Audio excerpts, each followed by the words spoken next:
Hello, beautiful people, and welcome to Searching for Dragons. I'm Snappy, and I'm joined, as always, by my good friend and co host, Graham. How's it going, Graham? Great, thanks. How are you? I'm doing good. I'm doing good. I'm really excited for this. So, we're here to talk about artists who approach life and their creations from that kind of magical perspective. And we have kind of a new artist today, uh, Unica Zürn, someone I'm less familiar with. You showed me some of her writings and some of her surrealist poetry, and she seems to be well regarded among the surrealists. Can you talk to us a bit about Unica? Set us up here, and what's the Trumpets of Jericho, this work that we're going to discuss today, and what's her approach to this magical kind of perspective that we're often talking about? Right. So Unica Zürn is a German surrealist. She was born in Grunwald, Germany in 1916. And I'll just go into some biographical background here, and then that'll connect naturally into the surrealist movement. So she had, as a young child, she had a bit of a troubled childhood. She loved her father, but he was very absent because of work, strained relationship with her mother. As she talks about in one of her works, she is sexually abused at a young age by her brother. And her parents divorced in 1930, and she leaves school to strike out on her own at the age of 14. Oh, wow. And she basically ekes a desperate living writing short fiction and journalist articles. And then in 1933, she starts working at the German film agency, the UFA. And she stays there until 1942, working on commercials, doing animation for commercials. And the German film agency was the Nazi National Film Agency. She wasn't involved in any of the political propaganda aspect of the film agency. She was just working on these animations. And then in 1942, she learns of the true nature of the concentration camps via a radio report that she encounters while at work. And this haunts her for pretty much the rest of her life. She leaves the film agency and just becomes a freelance writer, which is Wow. very difficult in this day at that time in Germany. It's difficult now too, but it was difficult especially then. And that same year, she marries her first husband, Erich Laupenmüller, and they have two children. But then in 1949, he files for a divorce and claims custody of their children as she could not financially provide for them. Right. And this, so, very difficult life. And then she continues making a living writing stories for magazines and radio plays. And then in 1953, at an exhibit, she meets the surrealist Hans Bellmer. And I'm not too familiar with Bellmer. All I know is that he was German as well, but he lived in France, in Paris, and he was part of the surrealist circle. And they become partners, and they move to Paris together. And he introduces her to all these surrealists. And around this time, she takes up an interest in anagram writing and automatic drawing. And this is really what draws her into the circle, because using anagrams, this automatic drawing without a purpose, unconscious. So power of the unconscious and the subconscious. And this is all about what the surrealists talked about, right? So, Right. You showed me a couple of her drawings where, yeah, they would be sometimes single lines, and just kind of like connecting all, but all distinct drawings, but all done with a single line covering an entire page. And yeah, a lot of chaotic stuff and weirdness. Yeah. we'll see a couple of her drawings. I'll show a couple of them in the presentation. And so her first book, Hex and Text, which is sometimes translated as Hex's Text or Witch's Text, was published in 1954, and it was her first collection of these anagram writings and automatic drawings. And most of this work has not been translated, but she reworked many of the anagrams for the Trumpets of Jericho, which we'll be talking about today. And between 1956 and 64, she has 4 solo exhibitions of her drawings, and her work was included in the Exposition Internationale de Surrealism, so the first Surrealist international exposition put on by André Breton, I believe. And things take a difficult turn in 1957 once again. She's introduced to the Belgian-French playwright, or sorry, not playwright, but writer and painter, Henri Michaud. And this is difficult because she envisions him as what she calls the man of Jasmine, which is a fantasy figure from her dreams in her childhood. And she falls deeply in love with Henri Michaud, becomes obsessive with him, and joins him in several of his experiments with mescaline. He was very into entheogens and psychedelics. And this perhaps precipitated or exacerbated an underlying mental health condition. And in 1960, she experiences a psychotic episode. She finds herself, to quote, spellbound and hypnotized by Michaud. He appeared before her and ordered her to do things. She was eventually hospitalized, and after this, she will be in and out of psychiatric hospitals for the rest of her life for dissociative states and severe depression, and she's diagnosed with schizophrenia.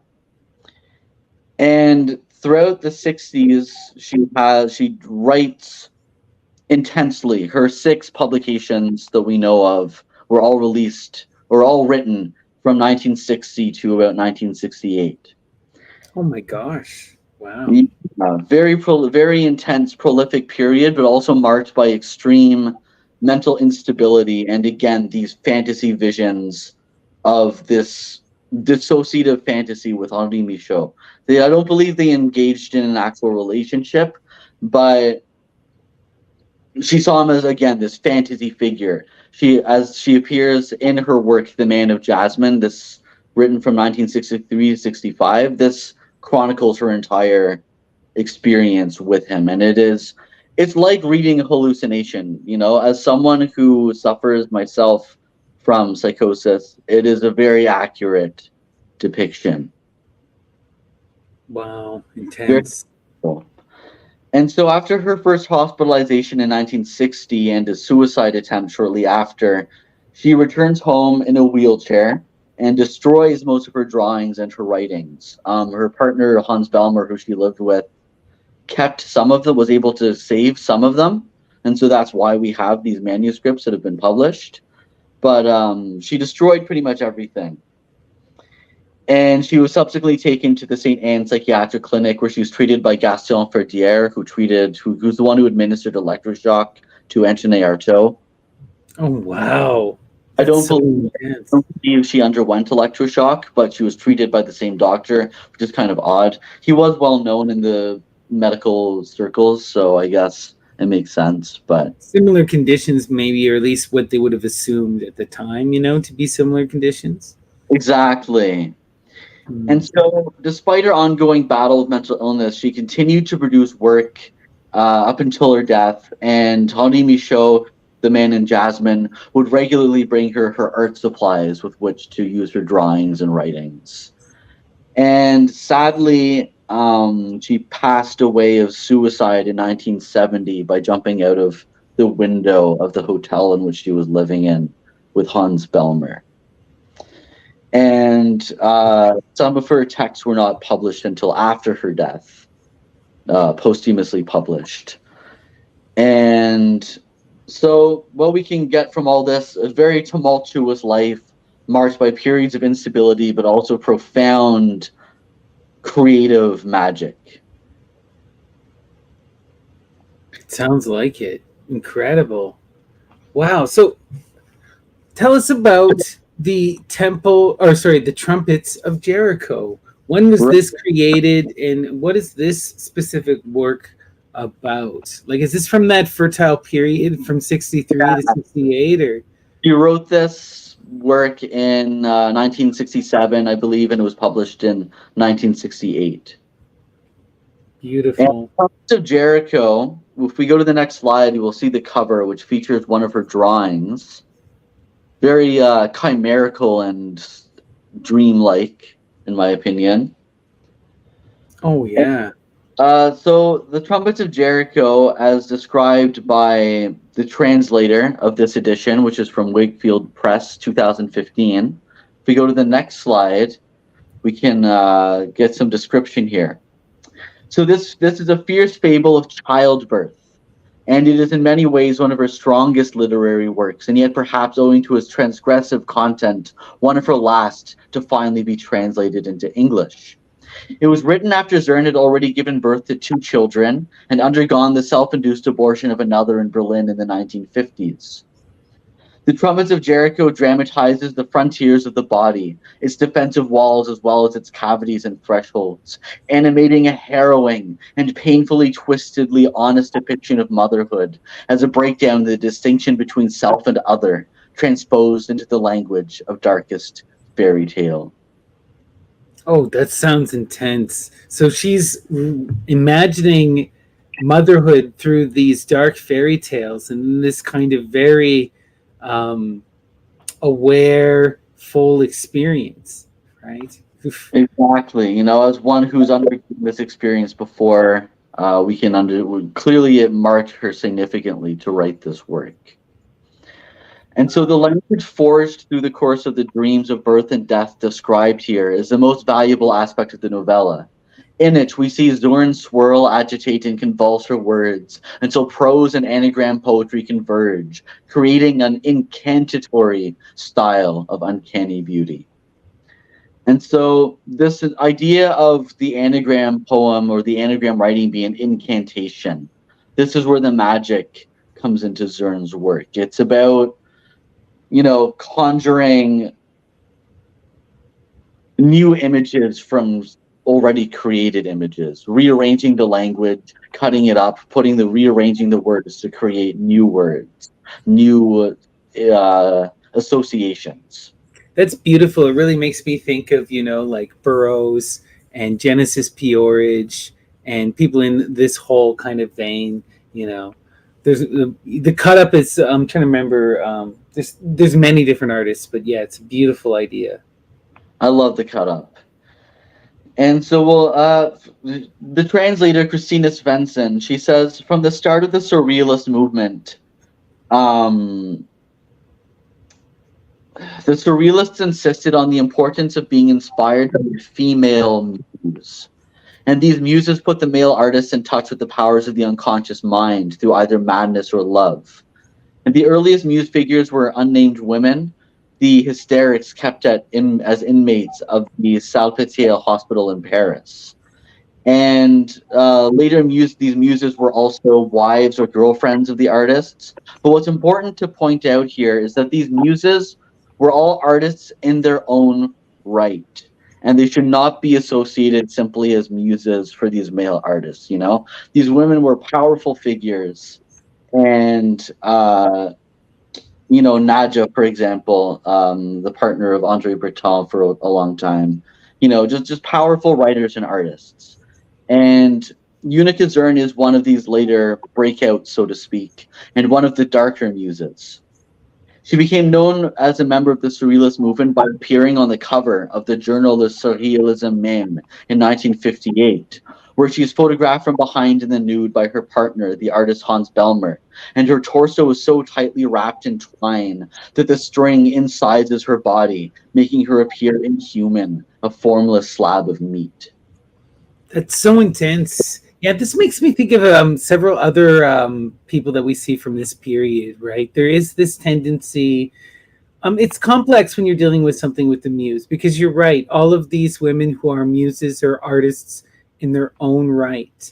But there's, the pendulum swings in many ways, right? There has been this tendency to denigrate the role of the muse as well. And I think that there's something beautiful and inspiring and magical about just that muse, that person who can be that inspiration, right? Who can live that life or can just say something or do something or present in a way that can cause another person to just want or to create or to be inspired, and that should be honored for what it is. But you're right.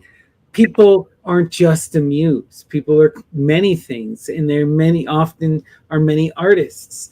It really makes me think of one of my all-time favorite poets, someone we've talked about on this show, even HD, because she sort of began her career in some ways as the muse to Ezra Pound. And Ezra Pound really, he gave her he gave her that HD name. He came up with the whole imagist thing, and she really had to break away from him and assert her own independence. So there is this tendency to kind of like turn these people into just art images, things to inspire or to be controlled, right? I just want to point out that the muse as this art inspiring thing is a really interesting thing, and it's complicated, but it is also rooted in this kind of sexism of the time. Well said. Well said. Can't undermine the importance of the muse while also recognizing that the muse is complex and nuanced. Right? These are people, right? Exactly. So if we go to the next slide here, critical writing has tended for too long to accept surrealist tropes of women's creativity as rooted in madness or childlikeness. In the case of Zürn, even after such tropes have been dismissed by revisionist critics in relation to other female surrealists. Perhaps Zürn's wounds have been too obvious. Her coded reference in fiction to her rape as a child by her brother, her abortions in the 1950s, her difficult relationship with her dead mother, her estrangement from her own two children, and her deep psychic distress and projected guilt at the atrocities of the Nazis. The fiction of hers translated up till now has tended to reinforce this autobiographical interpretation, which is accurate. Many of her works are extremely autobiographical, especially featuring protective male figures reminiscent of Belmer and her friend Tony Michaud, traumatic sex, visions of suicide by leaping through a window. That was actually, she wrote about that in her novel Dark Spring, and it seems oddly premonition. I don't know how to say that, but a disturbing reflection in what happens in real life. Wow. The Trumpets of Jericho is an important corrective because it shows Zürn writing at the height of her powers, taking on troubling subjects such as dissolution, mingling, death, and birth, and writing with control, humor, and urgency. We see some biographical details interwoven, such as the poignant detail of the Hotel L'Espérance at 88 Rue Mouffetard, which is the actual hotel where Zürn and Belmer first lived in 1953. Yet the autobiographical is subordinated to the Orneric, the fairy tale, and the anagrammatic spell of language in this work. Interesting. So language becomes the central factor, and it's this idea of the anagram, this cutting up and rearranging to create these spells, these new spellings. Exactly, and it's about crafting, using these anagrams to write fairy tales and myths of her own. She's mythologizing her own life and her work. Right. That's so interesting. That may be why, like, the author here who's writing this introduction is pondering why people are, first of all, she grew up in that surrealist movement, which does, as we see, infantilize women and reduce them to these stereotypes. But also, if you're mythologizing your life and you're kind of constructing your life in the form of these primal images, and you are making these traumatic events essential to your character, right? I'm not saying that one should just view her through that lens, but there's something to be said there. It's interesting. Mm-hmm. Absolutely. So we'll go to the next slide here. The Trumpets of Jericho is above all about the liberatory and incantatory possibilities of language. The book of Joshua tells us that God destroyed all of Jericho except for the harlot Rahab, who had helped the Israelites, giving them the power to bring down the walls of Jericho by means of a powerful sound. And this is the power that Unica Zürn seeks, language as magical action in the world. Wow. That voice of reason. Wow. Beautiful. Intense. The Absolutely. sound vibration. Yeah. Her writing recalls the earliest recorded German poetry, the magical spells, or as they're called, Zauberspruch, still included at the opening of German literary anthologies. Zurn's oracular language creates a kind of healing order through anagram on a tormented, fractured mind. The Trumpets of Jericho, in particular, is an attempt not only to knock down the walls of the pregnant body of consciousness separated from the unconscious mind, but also to conquer and even to reconcile with an enemy, and ultimately to find an uncompromising, unsentimental form of healing and power. So it's about reclaiming her life, creating these images, using this magic spell to command and forge your own path and create an image separate from this tormented mind. Well, you know what this is? This really reminds me of some of the magic we see with our toe, but also magic that we will see with later chaos magicians, right? This is really suggestive of something like creating a hyper sigil, which is narrating your life into story and utilizing the power of your own personal mythology and story in order to transform the self. You know, we see someone like Grant Morrison talk extensively about this, right? And we see Artaud, right? He invoked that death and resurrection in his own life. He went through Mexico, enacted it, and then experienced it in a very literal form as well, you know? And so these mythological and poetic images become central to these magical performances in these magical lives, right? In the way people imagine the self and utilize that self to transform their reality, you know. Definitely, it's beautiful. It's very beautiful. And yeah. So to talk a bit more about anagrams, specifically, the translator had provided some interesting interpretations of anagrams here. Anagram poetry is the most important source of the magical creative power of the language for Zorn, because anagrams tap into not just individual unconscious minds, but the collective unconscious of language itself. Anagrams arise by accident and coincidence over the course of a language's evolution, later to be made use of by a poet. Anagrams therefore necessarily remind us of the contingent, external, and uncontrollable aspects of language. The linguist Ferdinand de Saussure himself obsessed with anagrams that he found in ancient Roman poetry, calling this a cryptographic aspect of language, the way in which words themselves could be dismembered and rearranged to generate poetry from a given language.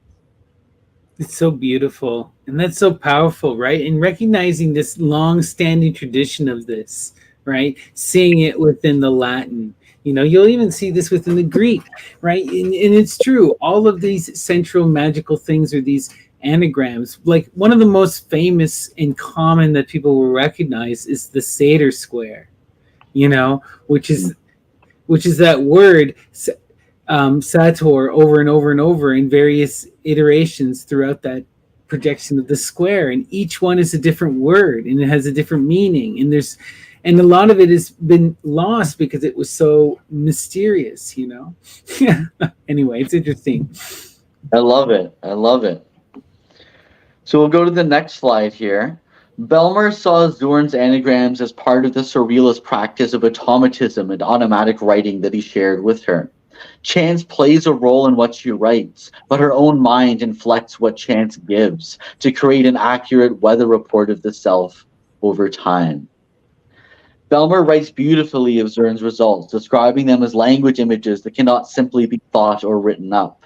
They enter suddenly and for real into their interconnections, radiating multiple meanings, meandering loops lassoing neighboring sense and sound. They constitute new multifaceted objects resembling polyplanes made of mirrors. One example, bale or hatchet becomes leab, love, lab, body, when the hurried stone hand glides over it.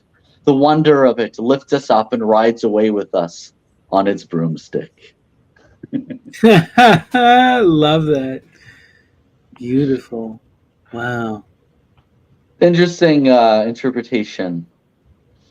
So we'll jump to the bottom here. Indeed, the Trumpets of Jericho contains an indirect manifesto of Zorn's poetic practice, distinct from Belmer's mediating explanations, which is a reason in itself for critics to pay close attention to this work. So in the next slide, this is a short. The next two slides are a short passage from the book, and then we'll dive into the actual work. So this is an anagram passage from Trumpets of Jericho. Do you still remember the little girl named Ruth whom you met when you were 10? She lived in Berlin Grunewald in a big gray house at 2 Dunker Street. A sign hung on the garden door, beware of the dog. Long blonde bangs hung over her forehead. She wore a very short red dress. Her legs were long and thin, and her knees had scabs on them, because she often fell down in her wild leaps and banged her knees bloody. She would chant endless wonderful sentences out loud, sentences that even today you haven't forgotten. How did the wizard chant go? Do you still know it? Surely you must remember it. And the translator chose this passage, as we'll see in the next slide, because not only is the upper-class suburb Berlin-Grunewald Zürn's own childhood home, but the name of this inspired childhood playmate closely echoes her own given name, Nora Berta Unica Ruth. Whether the child in question was an actual companion, an alter ego, or even a particular mood that struck from time to time, the spontaneous joy originating in language itself is vivid. It is also clearly situated in a time anterior to her encounter with Belmer, or indeed with Surrealism. This wordplay is rooted in the plenitude of childhood fantasy, a realm that is endangered with adult preoccupations, hence the repeated anxious self-questioning. Do you still know it? Surely you must remember it. The first anagram poetry has a quality of a magic spell, a wizard chant, and it is recited in a kind of call and response exchange between an imaginary friend and a remembered self, a half-remembered, half-imagined dialogue of the selves located in a lost past. Wow. Yeah, I know. I see that, right? If we go back here. Do you still remember the little girl named Ruth who you met when you were 10?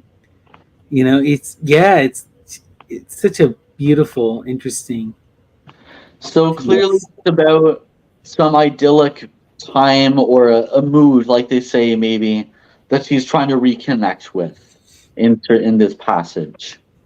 Yeah. So we'll jump ahead a little bit to the next slide. Yeah, here. Attributed to the lost Ruth are some of the most energetic anagram poems of the novel, poems that come close to defying translation. How is it possible to rise to the challenge of translating surrealist anagrams into another language, one that does not have the same linguistic possibilities inherent in it as German?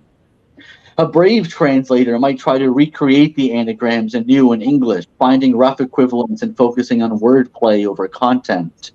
This raises the obvious problem of privileging the form of Zürn's writing over the content, a choice that is already risky when dealing with self-contained poems, but which becomes prohibitively destructive when the poems are embedded in a narrative that motivates which words are chosen for manipulation and rearrangement.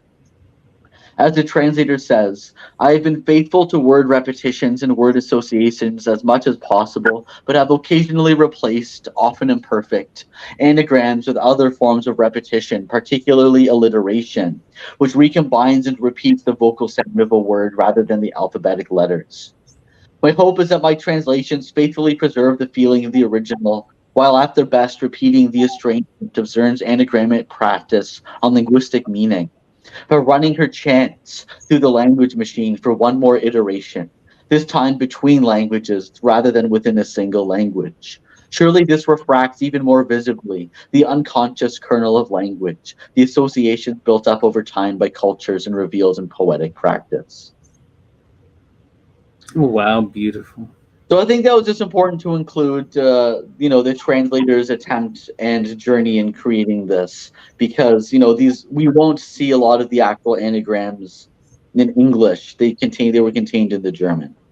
Yeah, we need to recognize the limitation of translating and trying to connect with this work through another language, right? When you're dealing with something that's so deeply poetical and it is about the magic of language, it's almost impossible, but it's still fun to try, right? We want to engage with this art, but we're also recognizing that if you truly wish to experience this kind of poetry, you have to read it in the original language.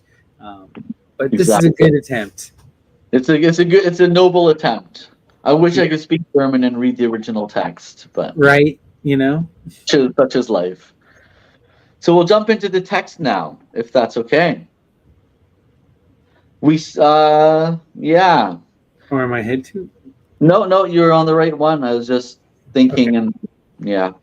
So they've sounded 9 times already, yet he still can't decide whether to come into the light of this world. Feel free to interrupt me at any point, by the way. And yeah.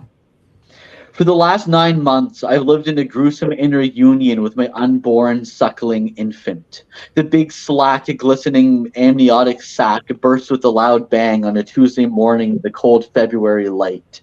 Since then, he's been tearing apart the fleshy curtains of my many intestines with his tiny little red hands, hoping for a shimmer of light in his disconsolate darkness. He swims through my swollen body with the final courage of a weak swimmer who is close to drowning, gasping desperately for air like a fish that has been washed ashore. Still unborn, he already has to fight for his life. It takes from him the little strength that he possesses, but he is tougher than I had thought. Now the bastard has carved out the forbidden path to my weak heart, as if this twitching bundle of muscles were his anchor of salvation.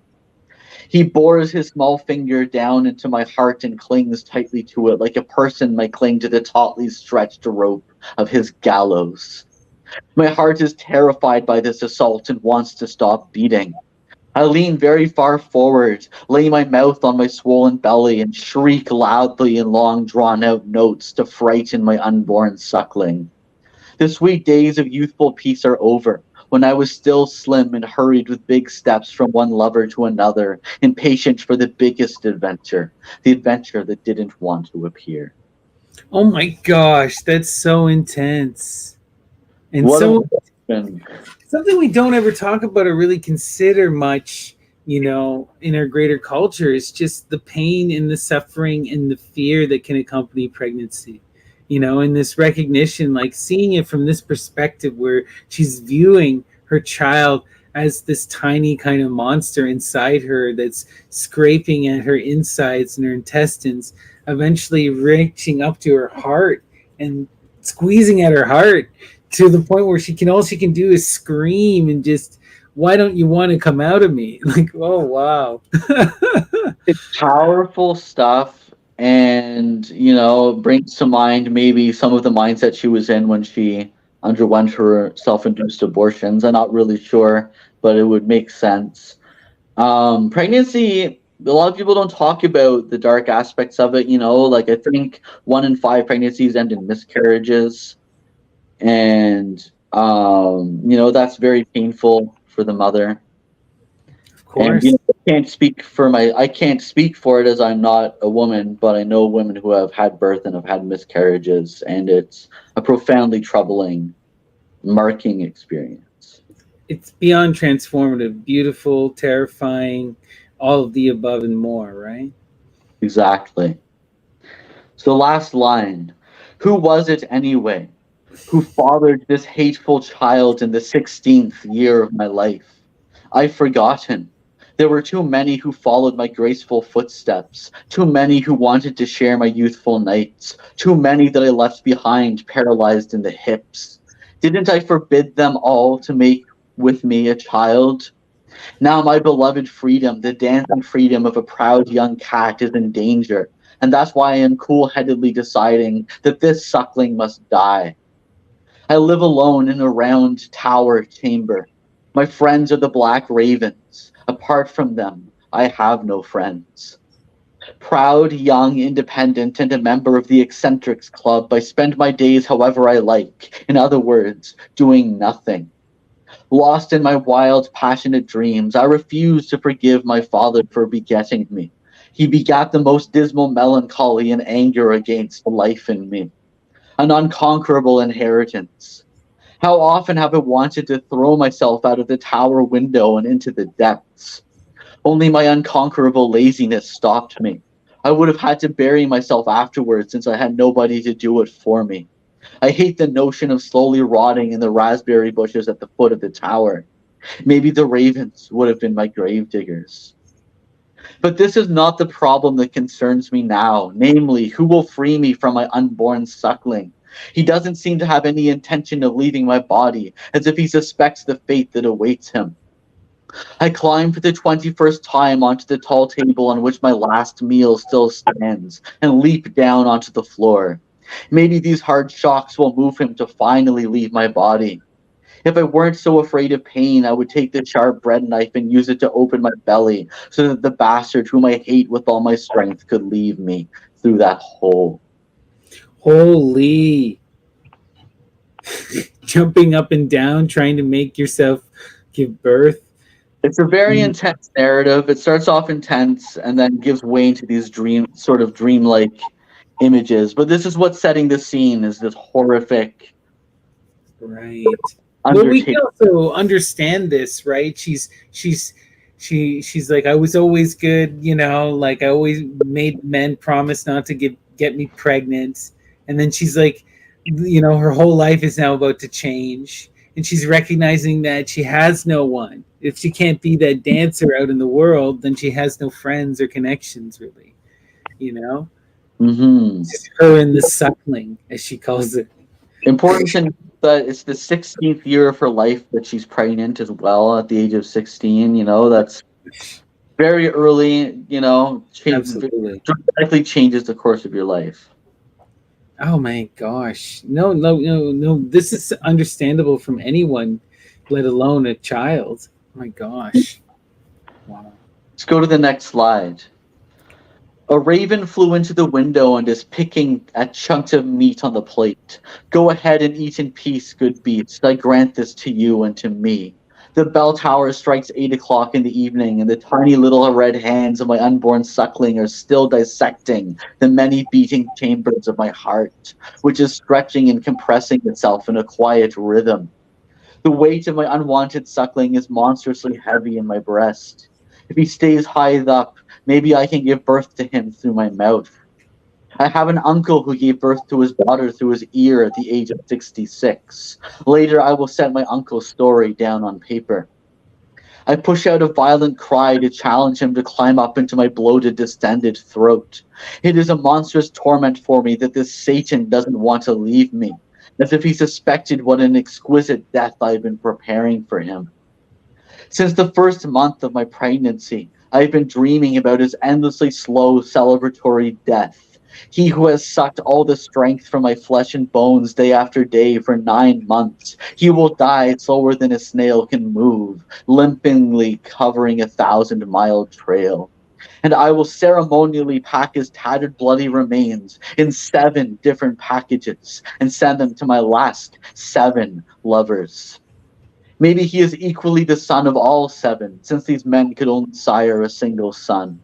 It will soon be night and my condition still hasn't changed. Should I stand on my head like my uncle did to make the birth process easier for my child? I fear as if I were about to suffocate, as if you were blocking off my windpipe. My long, beautiful hair was getting damp from fear sweat. My long, noble fingers are cramping. I feel deathly terrible, as if I should die at any minute. Oh wow, that's so freaking crazy. It's very intense. The 7. I was gonna say the 7 suns, the 7 aspect of the rainbow, this coming together of that divine phonies, that kind of image, very occult, magical here. Wow. It's a separation. Yeah. It's not unity with the dismembering. In True. this instance, anyways. Exactly. It makes me think of a lot of that Dionysian magic, right? Because you're separating it into the seven strands of light, which is that ripping apart of that Phanes, right? But also Dionysus is that child to come, the child that will be born, the Plutus, you know, the child of Persephone and Demeter, right? Since these seven men could only sire a single son, the unity. Right? Wild. Love it. A wild rage shakes me again. Oh, sorry. Yeah, I was jumping ahead there. I own an entire box of quinine pills. This medicine is not just useful against malarial fevers. No, it also causes contractions in pregnant women. That's what I need, not the help of a prying doctor, since the birth of this many-fathered abomination must be kept secret. I possess a sharp and shiny pair of scissors with which I'll cut the umbilical cord. A sharp and shiny pair of scissors that will be very happy when they cut through the tiny finger's delicate knuckles. I swallowed 33 quinine tablets. That would send an overgrown ox into labor. I lay myself down in the dark on the red velvet coverlet of my bed by the wide open window. I wait. I wait for the contractions, which begin One suddenly. second here. So I just want to point out, before we move on, I wanted to think about this idea of the many-fathered abomination, right? This makes me think too of those earlier matriarchal cults where you would have the queen mother or the goddess who would have many partners. And the idea is that they would all be fathers, right? You wouldn't know who the explicit father was. They would said to be fathered by the divine or by the panspermia, right? So this is reminiscent of some of those old, interesting mythologies, you know. And then I also wanted to point out that quinine, okay, for anyone who's ever done this, I had to take quinine when I went to India, and it will cause the most intense dreams. Huge hallucinatory dreams. Yeah, I didn't know that, and that's a key connection in the text because she has very vivid dreams, and these are where all the fairy tale myths arise in the Well, text. there you go. So thank you for that. All right, let's continue. Sorry.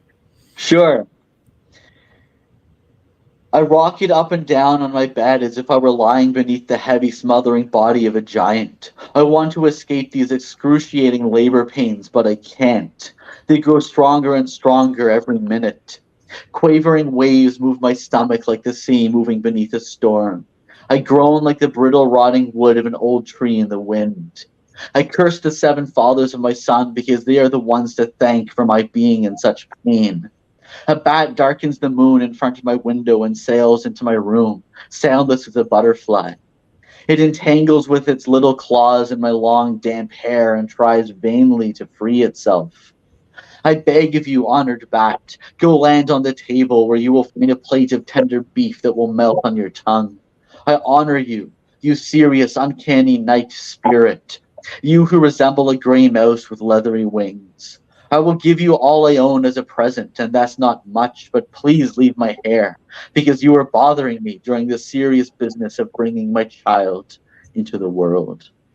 A vampire coming to feast on her child. That's just what I think immediately, you know? Yeah, definitely. And just like, the uncanny night spirit that she's honoring. In the night is when the dark, dark night of the soul, right? Exactly. Yeah, so much of this. And it's just, the bat imagery is just so primordial. And then she's offering it sacrificial meat. Bats mostly eat fruit, let's be honest, but still, it's creepy.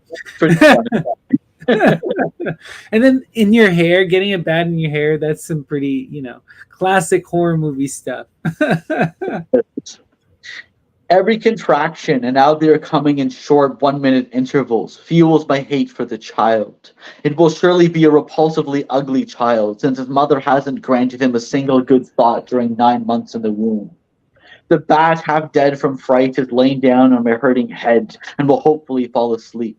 She's no longer tearing at my scalp with her claws. She's calmed herself, but I'm in a wild, spiritual uproar. I'm outraged against the pains in my belly that tear apart my spine, as if I weren't already warped enough from birth onward. Wow. So it's, earlier on, she said in the same slide, um, she wants to escape the pain, but she can't. She must push forward. And it's about recognizing the pain in life and recognizing that we have to live with it and let it transform us. If we don't keep moving, we'll be destroyed. Right. It's also that pain of transformation that also is producing the hate, right? Every contraction. And now they're coming in short 1 minute interviews fuels my hate for the child. So as the cycles get harder and harder and harder, she resents and gets angry and angrier, right? Exactly. Exactly. It's powerful stuff. Mm-hmm. So on the next slide here, I gnash my teeth. I groan. I growl like a riled dog, but out of pride I will not scream, even though I have no neighbors who would be bothered by my howls. The most recent of your 7 fathers, my sweet little son, was as hairy as a black ape and had a snout full of rotting black teeth. His crooked fingernails were black and long like his hair, and they dug into my delicate shoulders when he made love to me. But he spun rich, delicate, and imaginative speeches while we rested after our embraces in his cold, barren basement room. None of your 7 stinking fathers could talk as scintillatingly as he could. I won't give you any opportunity to use the speaking talent that you may have inherited from this father. My belly, with its obscene and uninhibited waves of movement, is still growing in circumference. Now it's time. I throw the coverlet off my legs in order to watch closely how you, my sweet bastard, are coming into the light of this world. I can already see your red, wrinkled forehead surfacing between my thighs. You've got a black shock of hair on your fat head. Your face is smeared with my blood. Your nose is wide and flat, and your toothless mouth is wide open. You smell like the insides of my belly, a nourishing smell that seems like a meal to me. It looks insane, your head sticking out of my lap. A thing like that should be forbidden. All births should be forbidden from today onward. All births should be punished by the death penalty. If I had any say in the matter, then there would be no more people from today onward. Only cats and, of course, me. The ultimate cat lady. Beautiful. I just had to point that out. Only her and her cats. I love it. Right. I know that the sun loves me and can't do without me, just as I love it and can't do without it. We belong together. In the hot, still sunshine, the beautiful time of madness comes over me that I relish like nothing else in this world. Let me first finish with this obscene birth, and then I'll devote myself again to the beloved madness, since we're in the middle of summer. The sun is my god, the god of madness. Why can't I always live in a state of hallucination?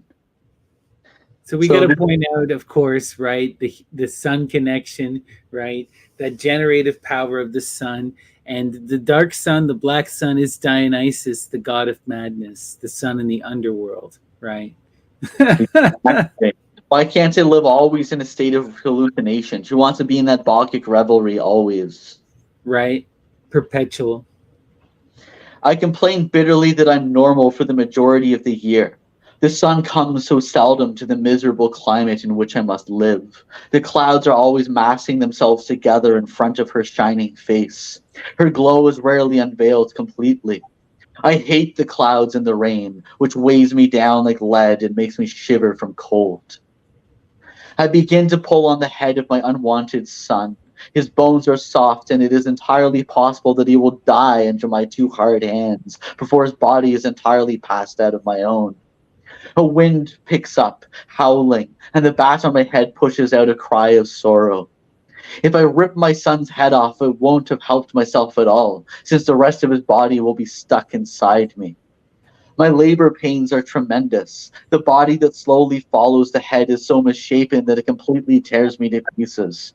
I am now heaving out tremendous screams of pain. My tower room quakes from my cries. I've given birth to the ugliest child that I've ever seen. He has a hump on his left shoulder, and young as he is, he already has beard hairs growing.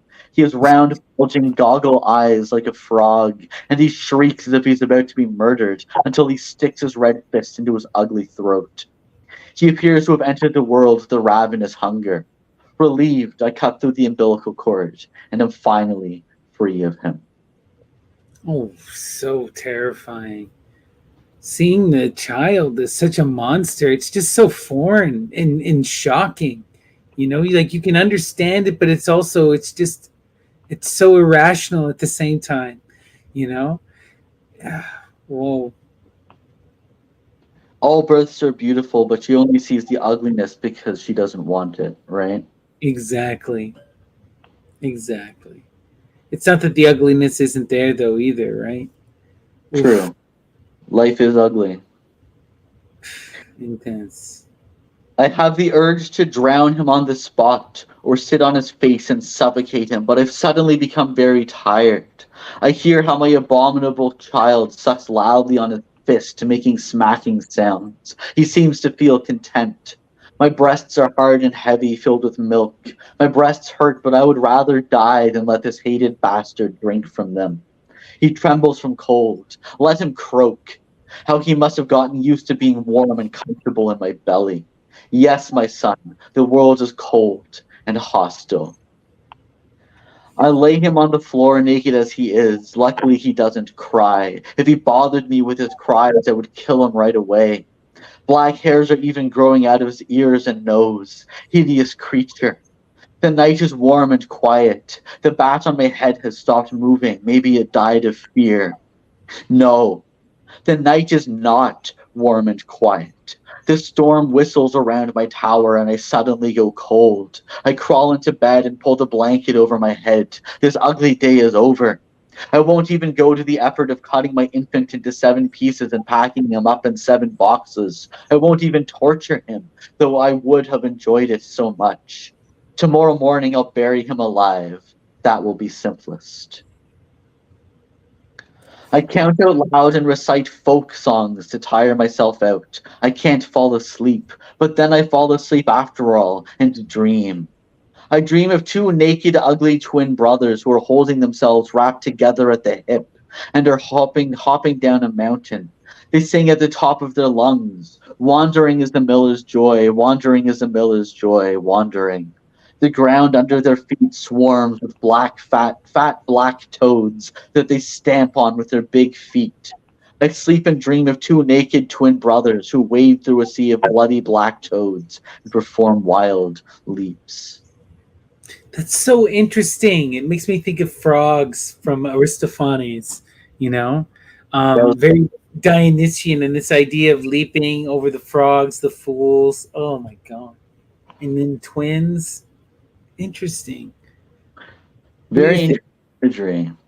I'm not really sure what to think of it, but the idea that the twins holding themselves together, wrapped together at the hip, makes me think of it's almost like evoking like Siamese twins or something, conjoined twins rather.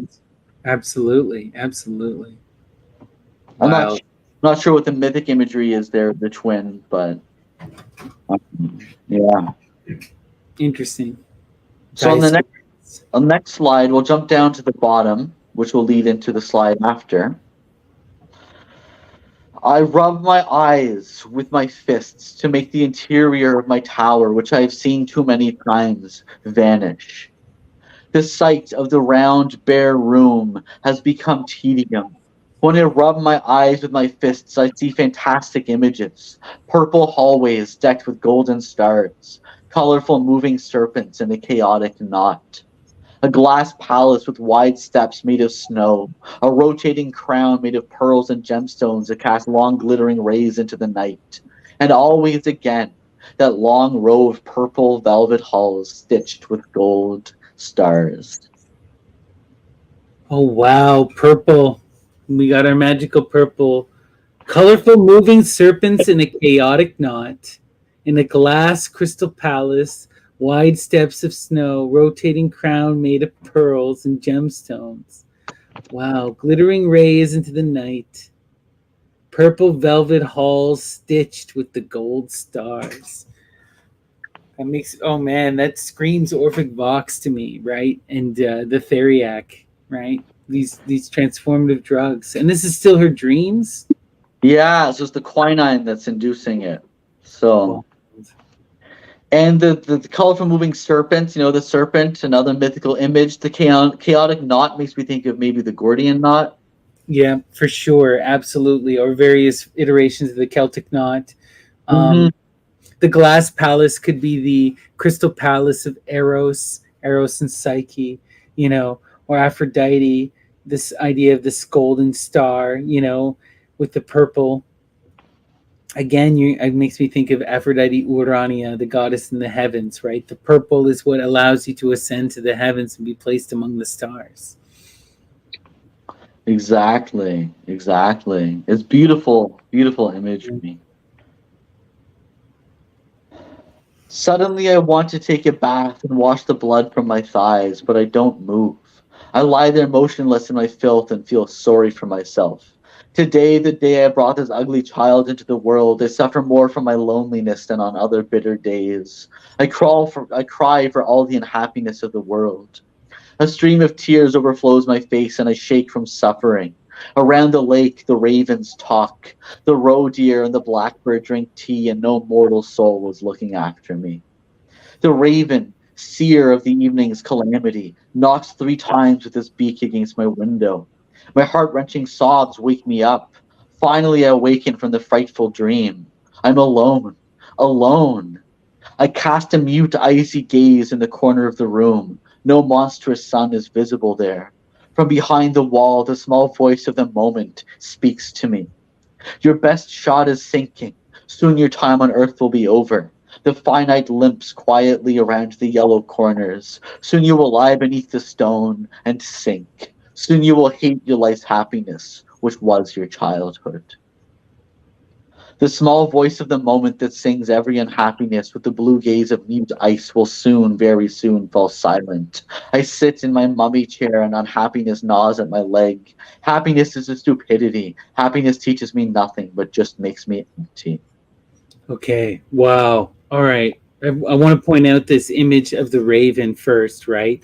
Which is usually seen as this bird that is able to birds in general are magical because they're seen as being able to fly between the realms, be able to move between the realms. But the raven, especially, is seen as an underworld bird, a bird that can go into the dreams, that can go into the depths, and can come and to speak to you. So what we're seeing here is this image of the bird doing just that, right? Being this guide, being this guardian of the threshold. Really interesting. Right, right. So cool. And then the voice, you wonder, is it the raven? It's this disembodied voice of the moment, she says. I love that. That's so interesting. So you don't know where it's coming from. It's this mysterious voice, this internal dialogue, but it's clearly not her. And it's frightful and warning her of atrocity to come. Or perhaps a daimon or something. Hard to say. Or the muse, right? Muse. Yeah, daimon. Daimones.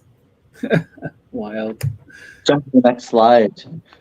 Unhappiness fills me with clean, drunken notes like a concert, deafening and shattering like a long song of summer children.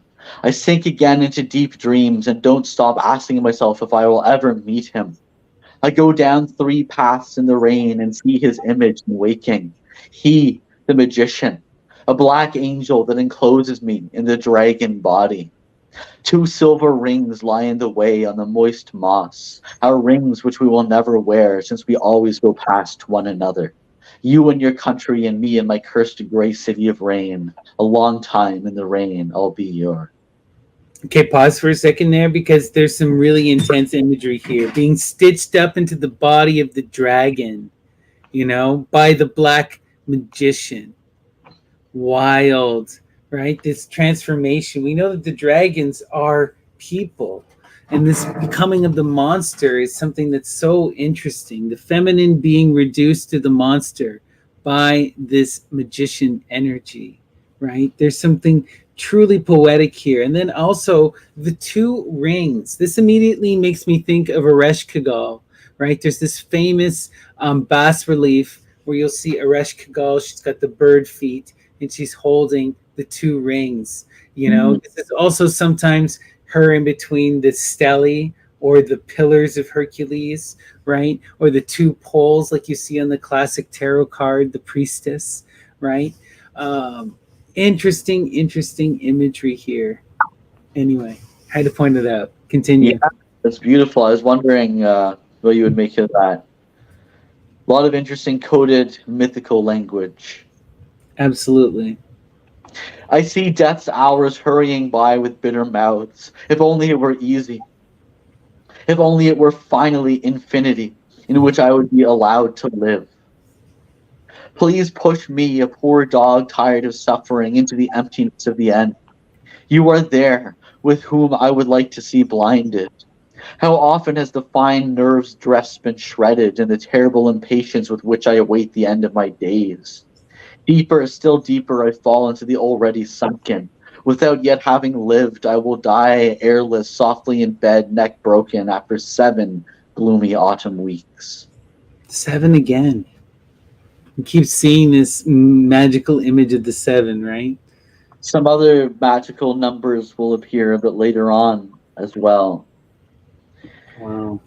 I can no longer ride in a car without thinking of crashes. The cars in my big city drive so close to one another that I think every moment that they will grate their ribs away and show their innards.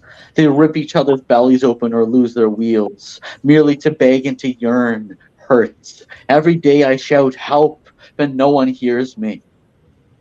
Out of bashfulness, my voice has grown too soft. Should fear be considered a good sign? It makes me sensitive.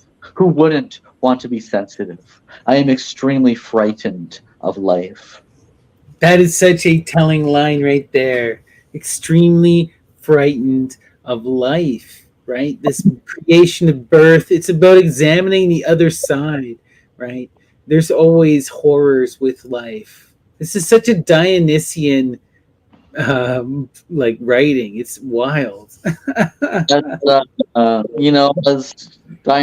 Artaud would say, living is always the death of someone else. Yeah. It's always pain. I love this line. If only it were finally infinity in which I would be allowed to live. Yeah. Living with the all in a different state. She's seeking that ionic life, right? Outside of this cycle of generation, which just brings this resentment and this hate and this anger, right? For that other that leeches upon you. Oof. The suckling, as she calls her child. And so I think is quite poignant for today with a lot of people's mental health struggles, clearly her own as well. Every day I shout help, but no one hears me. Yeah. There's a lot of people crying out and not being heard. Absolutely. That should be recognized for sure. Wow. Lied. Should I get a policeman drunk and steal his gun while he's sleeping? How else am I supposed to get a gun? To stick the gun's barrel in my mouth and squeeze the trigger. The burst brain paints a beautiful scar on the wall. If only it were easy. A gentle shove from the moon lifts me up into the stars. The last quick trip goes all the way up to the highest cliffs where the eagles sit in their nests. The room of the eagles. Their chambers. I'd like to have my coffin up there, floating in outer space. The ceiling... I just want to point out, okay, right? She's talking about this idea to stick her gun into her head and pull the trigger, right? The bursts a beautiful star upon the wall. This is that act of apotheosis and should be reminiscent to anyone interested in the Greek tradition to like the death of Heracles, where he's drugged and then tied to a stake and set afire. And that's how he ascends to heaven, right? And becomes the eagle, becomes Zeus with these upon the mountain, Another one is Astrea, who becomes the constellation Virgo, who through her own purity and perfection sets herself ablaze and sends as that star. So it's through this sacrifice of death, and she recognizes it. If only it were that easy to walk and to achieve that ionic life, right? To live in that infinite. If only I could just kill myself and escape the samsara, right? This continuous cycle of pain and generation. Wow. It's beautiful, beautiful. So you're by their chambers. Yeah. But she is too afraid to throw herself into death. She is a weary donkey and lies on her hard donkey bed. She isn't dizzy when she lies down, but when she stands up, it feels to her as if the floor beneath her feet is rising up perpendicularly. She falls about as if drunk. She is already quite weak from so much lying down. She doesn't leave the house anymore. She doesn't open the window anymore. She wraps herself in blankets and freezes anyway. She has no more courage. That's the whole secret. She sews black hearts into a white cloth under the tin shade of an old dark flickering lamp. A hump of snow lies in the courtyard in front of her little window, a white hillock on the black earth. It's cold and she has no fire in the heating stove. She is so shy that she doesn't dare ask for help. What's more, she hardly knows a single soul. The beautiful rose bushes in the garden are black and frozen. She listens to the snow. She is like me. We are both a single being. Oh, wow. That's so magical. She sews black hearts into a white cloth. The black and the white together. The whole secret, right? Oh my gosh. She's like me. We're both a single being, recognizing the same in the other, right? Well, you know what? It's also she's talking about her innocence, and she's talking about this other aspect that sense of self that can love life and can appreciate life, right? She doesn't know that self, the white, doesn't open the window anymore. She's just wrapped in the blankets and freezes. She has no more courage, right? She sews black hearts into her white cloth, you know? It's Mm-hmm. like she's manifesting this anger and this hatred, and she's dulling and silencing her own life. Perhaps She's it's also as we grow older, the recognition of the darkness and the beauty. yeah. The beautiful rose bushes in the garden are black and frozen. She listens to the snow. It's just like it's this idea of just fixating upon the death and letting everything decay around her. You know, letting everything freeze, refusing to act, embracing that stagnation. And what is it about resisting generation? What is the opposite of stagnation but generation in life? She hates and is afraid of that cycle of life, of birth. And that's what's clearly being manifested here. Multitude of different ways of manifestations, right? And now it's that freezing, that stagnation, that refusal to move. Mm, I love it. So this next passage, I talked to you about this in a private message. I think a lot of people will find it quite interesting. Last night, 9 Tartars swam across the same lake. They carefully held their heads out of the water, and their mouths held tight between their small pointed teeth. Each of them carried a sharp knife. They are feverishly looking for 9 fairies. Large rats accompany the swimmers. The Tartars want to baptize the fairies with the sour juice that flows beneath the bark of the willows, and no one knows why. When the 9 Tartars swim to shore, they see a big sign sitting in the grass with the following words written on it: "Do not step on the grass." The Tartars, who don't like it when anyone forbids them something, step all over the soft lawn with their wide brown feet. The big rats follow them closely and bite them in the feet. Their long naked tails ragingly beat the grass. Okay, pause here because this is so intense and magical. Because who are the Tartars? Those horse peoples. This could easily be another synonym for Scythian, right? And then we're talking about 9 Scythians, 9 Scythians who are fairies, right? Fairies are nymphs. We're talking about muses, but going back to that ancient Amazonian tradition.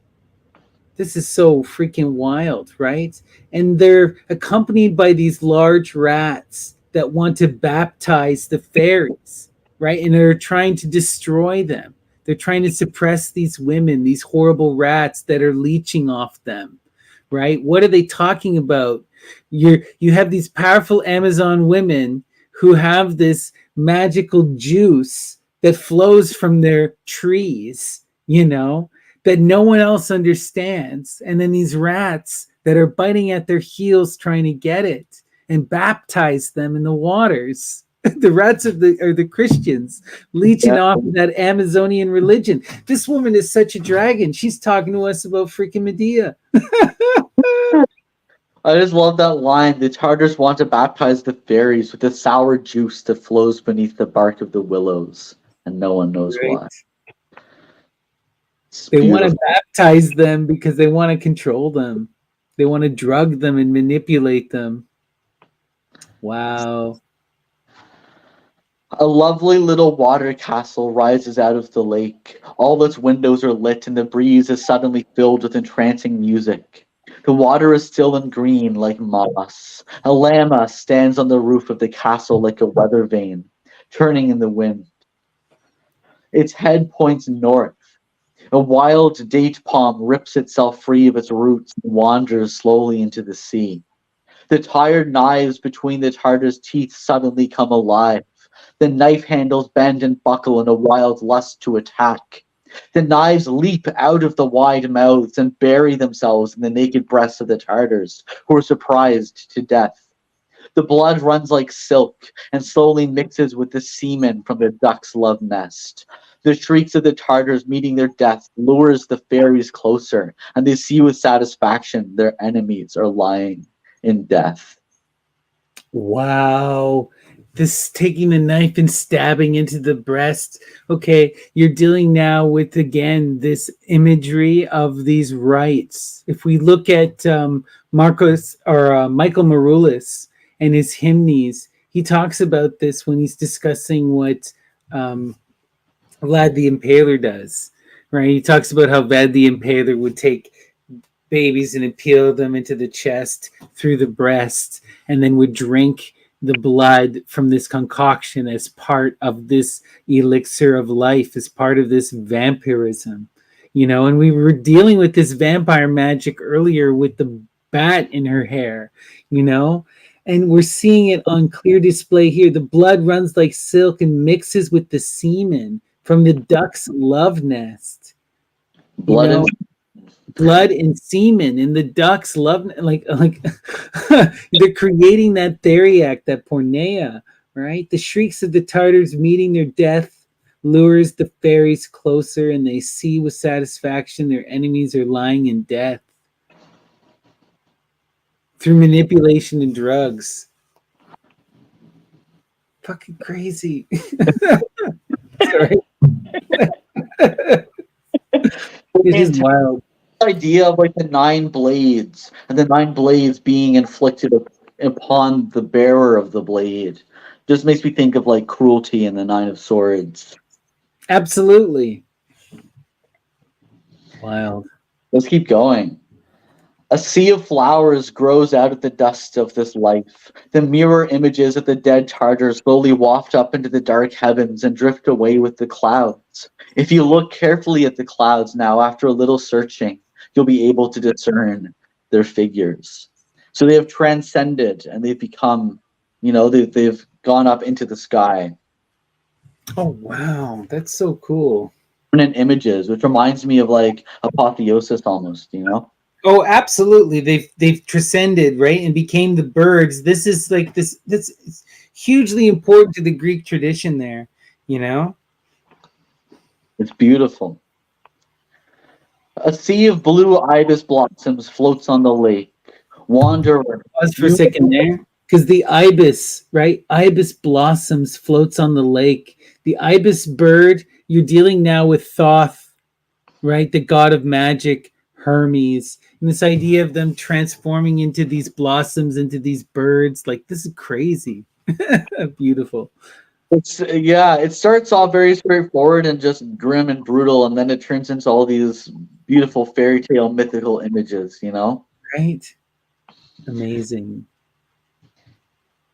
Wanderer, you who steps forward with effort amid the dust and ashes of this life, lean down to the still water and scoop a handful of blue ibis blossoms, for winter will not keep you waiting long. By doing so, you will save a small moist scent of summer for yourself during the cold time, which lasts 7 months here. Again, the number 7. A Right. summer which you love as I do. Now you are the long, bright days in which so much might happen, if that which we wish for ourselves would only occur. No one knows that. Oh, how good it is. A black thing on the tree bough moves in the wind. Below stand 5 guards who watch the violently hanged man. The guards are wounded by weariness, but they don't dare sleep. Why not? The hanged man is dead and long cold. Oh, wow. That's so wild. Dead hanged man, and you have the 5 guards. There's some serious tarot imagery going on here. The 5-pointed star, the 5 swords, that's defeat. Okay, in the tarot, the 5 of swords would be defeat. Now you have the hanged man, right? He failed to go through that sacrificial change and he has died, right? He succumbed to his wounds. And Exactly. now what are these 5 swords of defeat preventing from reaching the hanged man? We'll find out. They're watching so that another man, sorrowed to death, doesn't come along and hang himself on the black bough of the same tree. They're stopping anyone from going through that process of transformation. Oh, wow. They are the embodiment of defeat. That's so wild. Which is interesting because just before she says, now we are the long, bright days in which so much might happen if that which we wish for ourselves would only occur. But that's not occurring, it's being prevented. Right. That's so intense. For the whole land is flooded with the large and powerful wave of the deepest melancholy, and wherever anyone goes or stands, they think here of violent death. Even the little children lean over the deep water, ready to sink down into it. In the guardsman's old hut, the wall tilts and the beams are cracking. There is a poor orphan who hanged herself from the roof, and her swinging body hits against the timbered wall. The orphan was tired of life and wanted to bury herself on her own beneath the soon-to-collapse wooden house. The maid had put sharp stones in her bed and had slit open the feather mattresses with a knife. In these hostile circumstances, the orphan had lost all will to live. She waited with the patience of an angel for the moment when the fragile hut would collapse. She lost her parents, who were always dressed in black, when she was 3 years old. They left her nothing but a black goat, a white feather bed, and the spiteful maid who made her life hell and sprinkled sand and too much salt into the soup. Oh, wow. There's so much intensity. They left her nothing but a black goat, a white feather bed, and a spiteful maid who made her life hell and sprinkled sand and too much salt into. She's being looked after by the queen of discs, the queen of Capricorn. Oh, wow. I love it. And we have the repeated imagery, the black and the white, the black hearts and the white silk, the black goat, the white feather bed. Exactly. Oh, wow. What a good catch. Beautiful. Just beautiful. Next slide. Weighed down by overwhelming fatigue, the guardsmen fall asleep beneath the hanged man's tree, and the orphan is buffeted even more strongly against the hut's roof, and a groaning and quaking moves through the wall's rotten wood. The maid has hurried far away to the dance square of the neighboring village, and is in the midst of sprinkling grated glass in her bridegroom's beer. If she couldn't scatter misfortune somewhere, the maid would die. There will be several more deaths in this mild May night, even though the endlessly bewildered government has forbidden suicide on pain of death.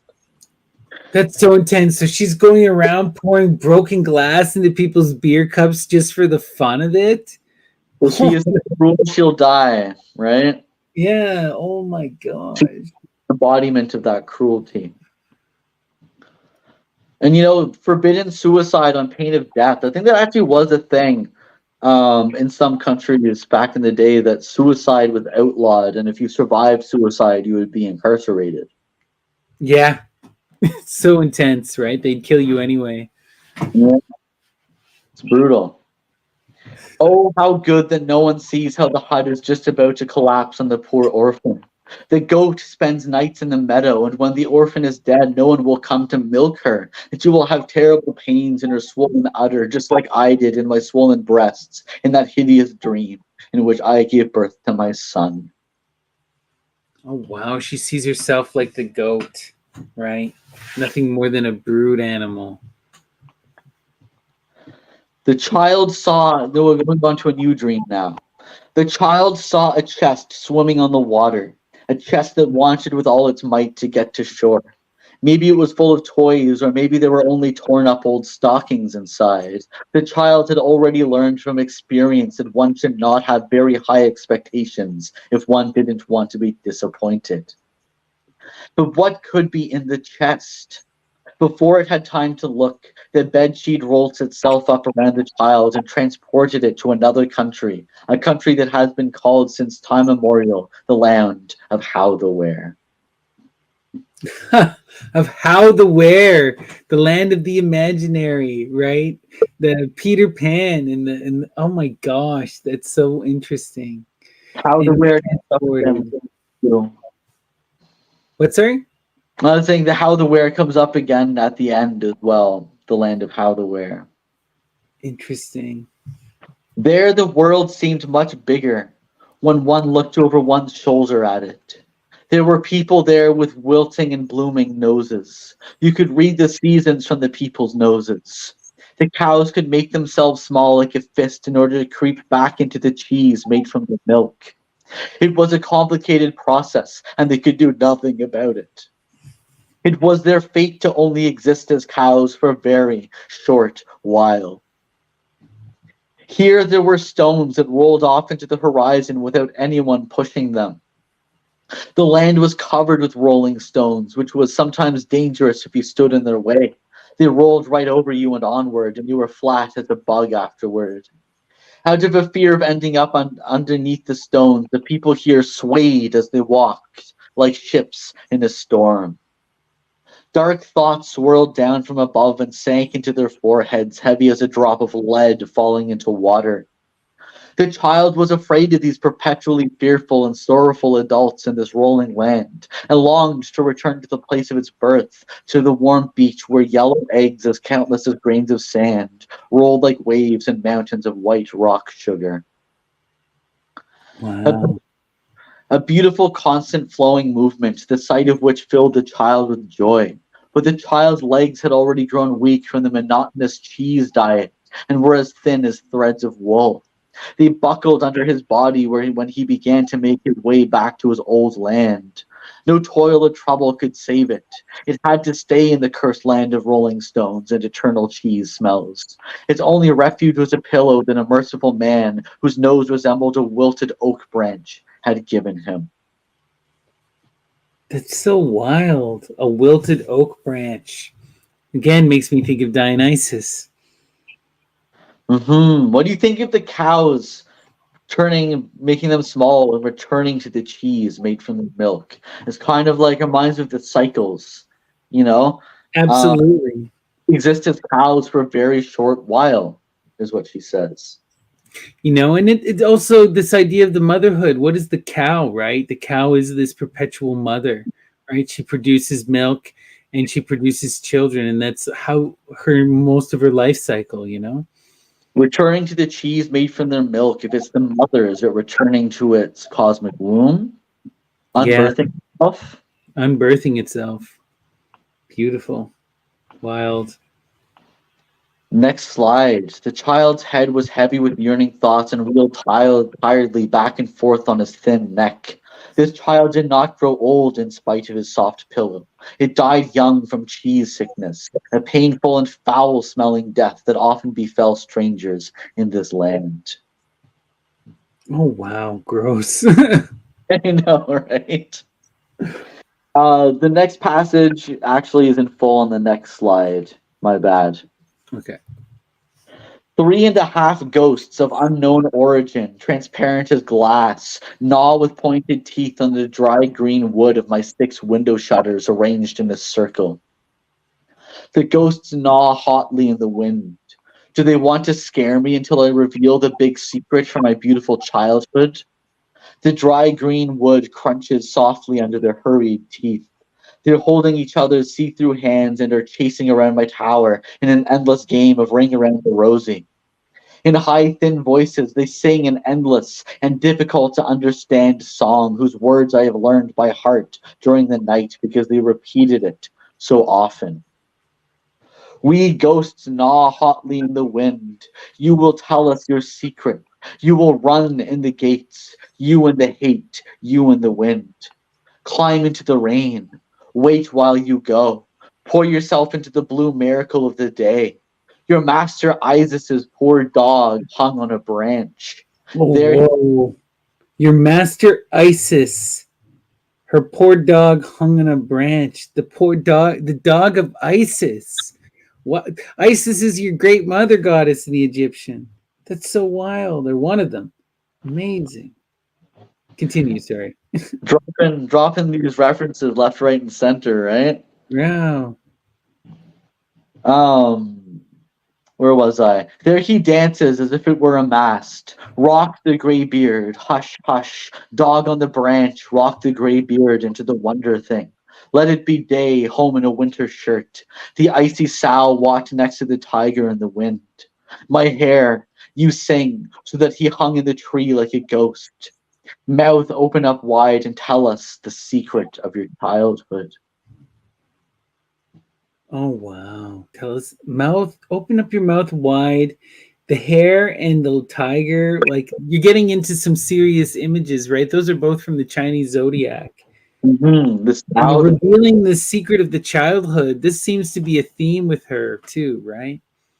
yeah, tapping into some sort of wondrous feeling that you had as a child that these haunting images are pursuing, that she pursues herself maybe as these ghosts. Right. From the 12th hour of the night until the first hour of the morning, the 3 ghosts floated around my tower and sang in endlessly fine and high voices the song written above, which doesn't exactly count as high poetic art, and that some will understand only after they have read it 3 times in a row. Oh wow. They were cooing ghosts. We're on the next slide now. Who only end their dove song when the stars grow pale and begin to fade away. They only stop cooing when the hen rises from its roost and lays its first egg of the morning with much clucking. They only stop gnawing and humming when the rye ante crackles in the morning fog. Cooing ghosts, the hen is coming. Disappear from my tower. Everything grows still. I open my window and the shining morning star comes into me. So we're getting all this incredible Aphrodite imagery. The doves, the morning dove especially, that's Aphrodite.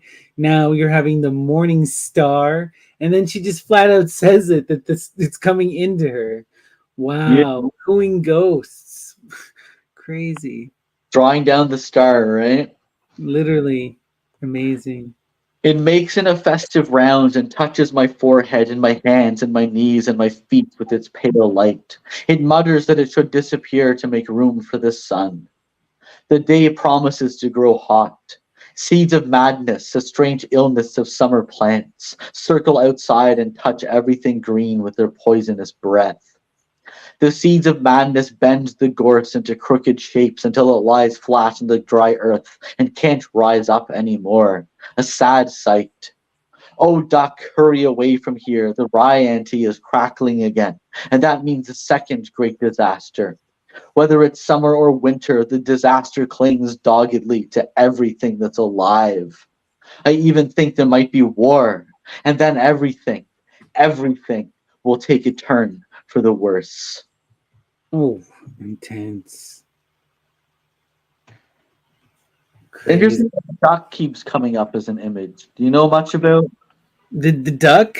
I'm Yeah. just thinking of, well, when I think of the duck, I think of Zeus, right? And the duck, Zeus becomes the swan, and one of the things with ducks is that they're notorious rapists, right? That's how, it's just the way that they go about their breeding cycle. It's violent and it's intense, and that's immediately what I think of, right? Is that the women are abused with ducks, right? They are, they're fought over by the men. The men have a corkscrew type penis, and the women have different canals inside their vagina, because it's literally a fight to try and stop bad men from impregnating them, Interesting. Oh, duck, hurry away from here. Get lost. Let's go to the next slide. How is it that I think about death so much? Violent death. I urge out of love because magic pays off, and love is a great magic, terrible and deeply serious. The bitterly downturned corners of your mouth lift themselves into a smile when you love. Ivy, that deadly plant, is transformed near your mouth into roses and white lilies when you love. Your blue eyes begin to gleam as blue as the stone in my old ring when you love. And for one small joyful moment, you finally lose your great fear. The power of love, Eros. Yeah. Beautiful. Wow. Love is the way. Deadly plant is transformed near your mouth into roses when you love, right? And it's about transforming the poison again into that theriac, into that transformative love. Your blue eyes begin to gleam as blue stone in my old ring when you love, right? It glows this blue as well. Getting all these magical drug rights here. Mm-hmm. The stone is gleaming, right? It's like an animism stone almost. Love it. So next slide. The moon emerges. I give up, cries the woman whose thoughts are taking other paths from his, since she is fearful by nature. Doesn't she have any real faith in her love? She calls out, I give up. Alas, pitiful violations, the smell of the 80 apes. O dream, you drapes, odor on you. Death struck too deeply after 88 Rumuftad. A long time has gone by since we lived in those two little rooms in the Hotel L'Espérance, rooms 42 and 44, and you cooked mussels with white wine and pepper. So she's talking now about, this is a reference actually to where she lived with Hans Belmer in Paris, briefly, for the first couple of years of their life. But it's like this other that's living there and not them, It's Right. like this little customer. You, the black baron, and me, the sweet scoundrel. Death, blow it into the snow until big letters begin to form and people can read it white on white. Life is beautiful, so is seeming. Oh, even damage is beautiful. To love life, laughing need. Life bites into your lap. The sun is beautiful and melts ice. Even the cold, hard ice seems to gain life from how much we love each other. I warm the cold, lonely, hard iron with my joy-drunk body. All fear is forgotten. I have confidence in life again. What a strange wonder. Hadn't I laid myself out already in preparation for death? Life is sublime. My courage is new and unaccustomed. Do I dream? Have I changed so much? And why? Wow. What strange wonder. In preparation for death.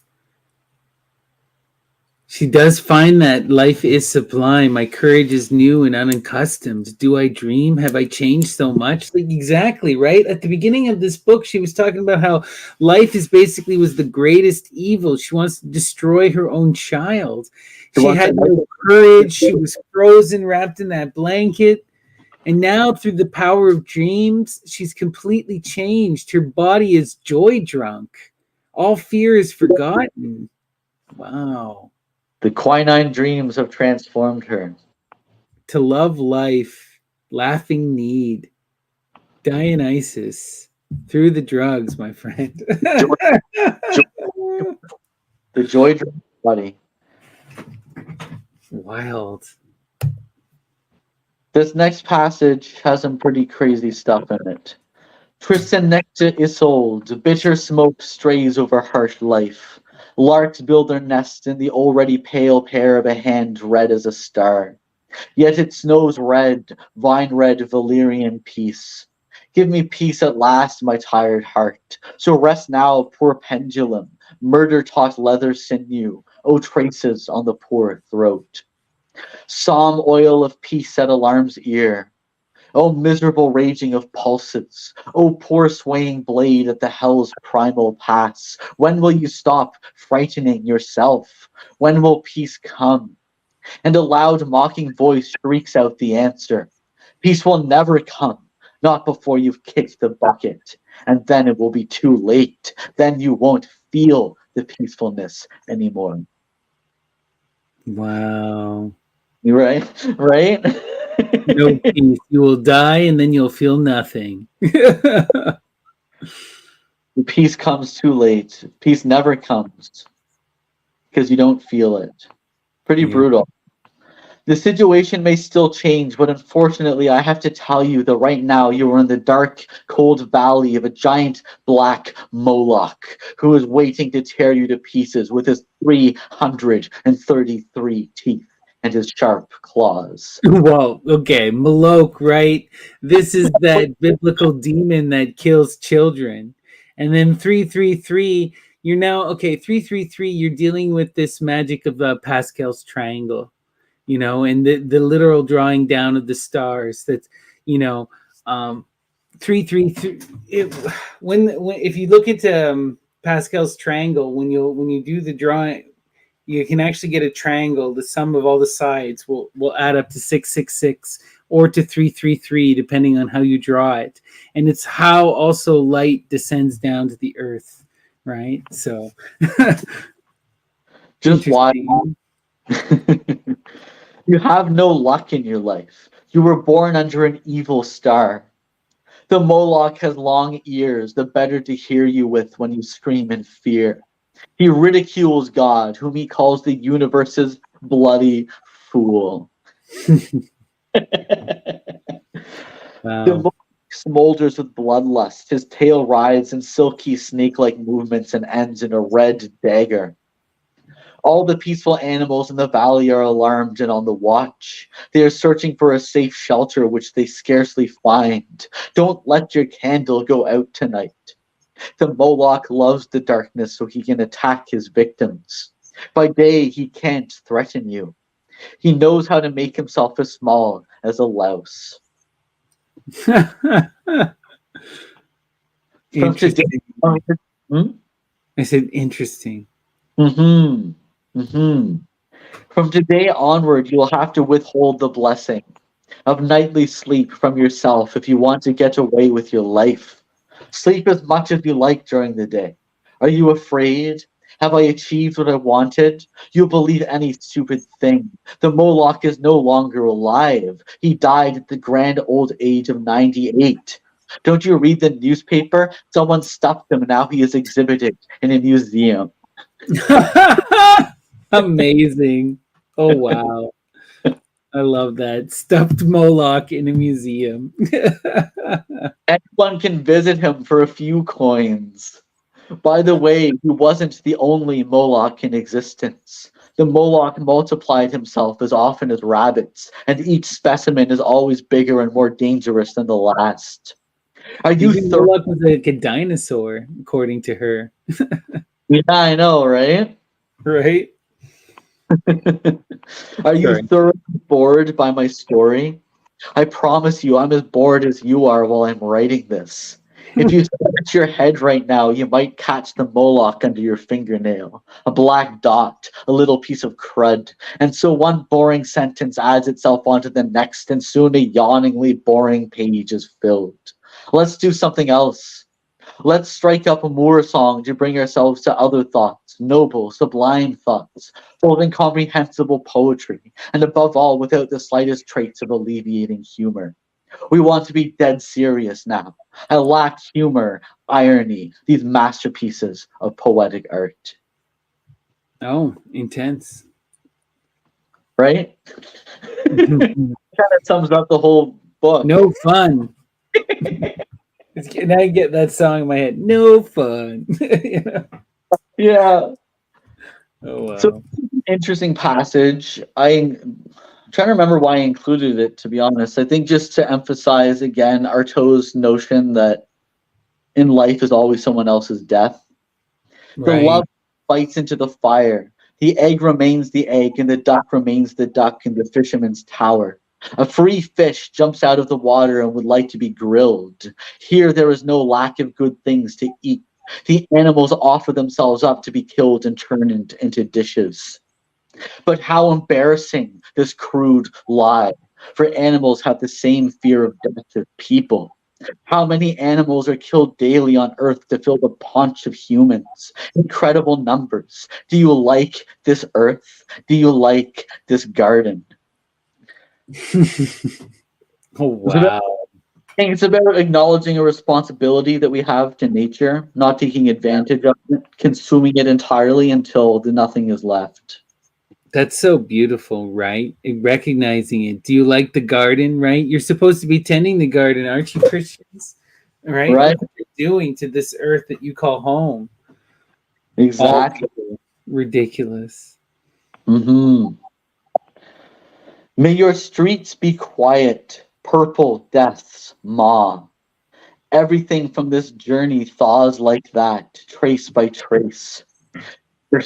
Your fare is so poor. Tepid pulse pumps whirs. You, he, it of ice. Red is all mad play. Dreams are your fun and games. Oh, you desire, spew everything indigestible far away from yourself. Your dreams are made of purple. Allow yourself to fare well on earth. The music box of mourning plays the corpse song. Then we are cold. It's August 1960 and we're in Palais-les-Flots. To be exact, it's 18 August 1960. There's a fog over the sea, but the sun of hope waits behind the fog. Do you believe in me? Sing, you dream, live in the grayness. Hours in dust, sea urchin and leaves climb my belief. Starting in the bloom of gray August, which builds for a rain song in the fog. Dread beloved, believe in me. Oh wow. Believe in me. Hope sun waits behind the fog. Do you believe in me? You know, if you can endure the storm, there is calm. It makes me think of too of that story of Orpheus and Eurydice. You know, do you doubt? Do you believe in me? Can we get through that point when there is darkness, when we have to trust each other and we can't see each other, right? Can you follow me through the night when there is no light? You know, and if there's doubt, then we won't make it, you know? Exactly. So let's go to the next slide. You're on it now already. Mhm. Perfect. Your victories are near. Your last deed will be a coffin unified rest house for the final sleep. Why are you all so afraid? None of you will be left alive to weep for the others. Where is there a greater happiness? Your fated number, the number 9, slowly turns itself on its head and becomes a 6, the number of death, which will sink head over heels with you into the grave. 6, the number of death. I would say 6 is the number of generation, which is Mhm. interesting that she's twisting it. I guess it is also death in that sense too, right? And 9 is that number of also is death, but of apotheosis, because 9 is always that explosive number just before the completion of a cycle, right? It's the final number, really, because 10 is a new cycle, you know? Mhm. So 6 and 9, right? 6 is that middle way. It's the halfway point. It's the balanced center, right? The 9 is that explosion. And maybe that's why she says 6 is the number of death, because it's like a period of non-transformation, maybe. I think it's also because you're bound, right? It's that you're in the cycles, right? Perpetuating death. When 9 takes you out of the cycle, right? That final death. Right. Where does it rain between 9 and 3? It rains between us lately. Wind number 9 has become 6. When the paths are red, come running to us and everything will be white again. In the end, we will triumph over boring life. Ours blushingly beautiful, still unknowing now. We won't let ourselves be separated from one another. We won't share the fate of so many couples. We'll stay together even in death. But how? How can the problem be solved? An ordinary person is not permitted to buy pistols or potassium cyanide. That is the major problem.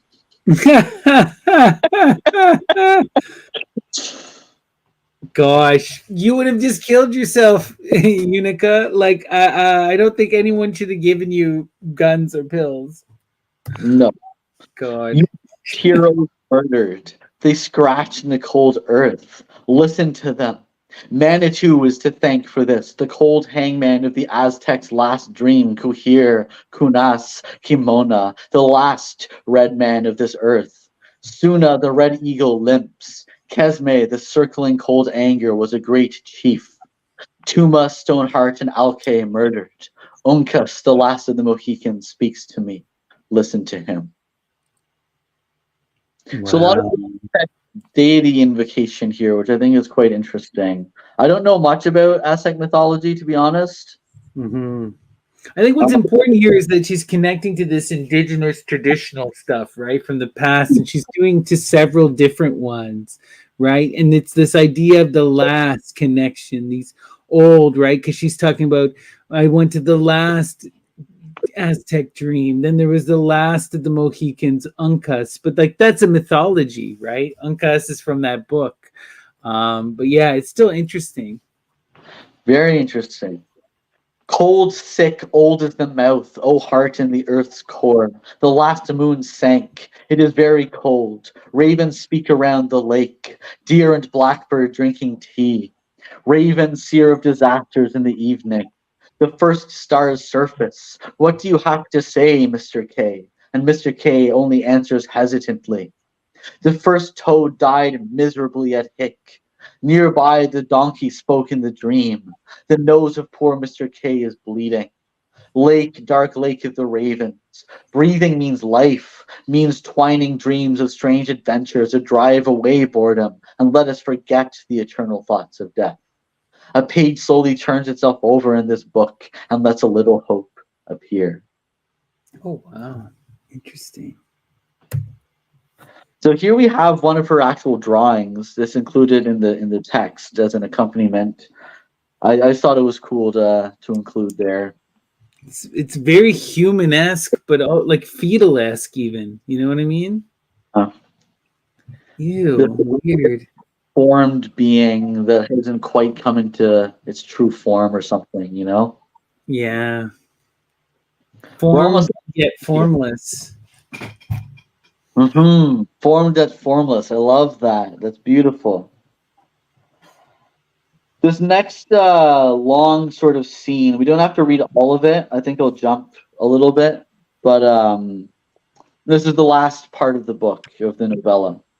And now I will tell the story of my uncle Falada and the miraculous birth of his daughter Ambergris, or Ambergreen. Ambergris? Ambergreen? Ambergris, which is like it's like a special type of oil that's collected from whales that is, was used in a lot of things, was a quintessential part of like a lot of cosmetics. It's still incredibly valuable. Yeah, I've seen the word, but never actually heard someone say it out loud before. So I was like, One sunny day, a lonely but not quite hopeless man named Falada turned to his doctor with the following words: "How should I set myself up to conceive a daughter through my nose and give birth to her through my ear? since they love scents and beautiful sounds. So we're talking about a head birth here, which should raise a lot of eyebrows for people with the ears to hear. Right. Wow. Then you should smell and listen for bodily strengths. This mixture of ambergris and musk will make you pregnant. And the doctor pressed a small cobalt blue bottle into Falada's hand and told him to assiduously bring it to his nose, wherever he happened to be. You'll notice the first signs of your pregnancy as a light pressure in your left ear. When a whistling and droning begins in your ear, betake yourself to an obstetrician because your delivery will be soon. Falada went about his business, and soon, as if of its own accord, a poem came to him. Swinging in the white cradle, hinged at her hips, little ambergris goes through the meadow. Eyelash-fringed shadows sink above the round pink bevels of her cheeks, which delicately. And the song went no further than that, but Falada had found the name for his future daughter, Ambergris. And he became... Hmm? I just think it's wild that he would name his daughter Ambergris. Okay. After the scent that gives birth to her, right? Right. He became pregnant, for there was a friendly pecking in his left ear. He often and untiringly visited concerts and sound paintings that were being performed at the time, and intoxicated himself with music from every century. But when he looked in the mirror, he would have liked to hang his face on a nail, because he looked so unimportant, even though he would have liked to be a beautiful father for his ambergris' sake. On the 33rd day after his conception, and with hymns of joy in his heart, he dizzily went to the birth clinic, behind whose closed doors resounded the cries of pain of soon-to-be mothers. The obstetrician's apron was a single bloody child fright, and Falada proudly turned his eyes away from it, because he was certain he would have had a bloodless delivery. A head birth. That's how the midwife announced him. Let's I'll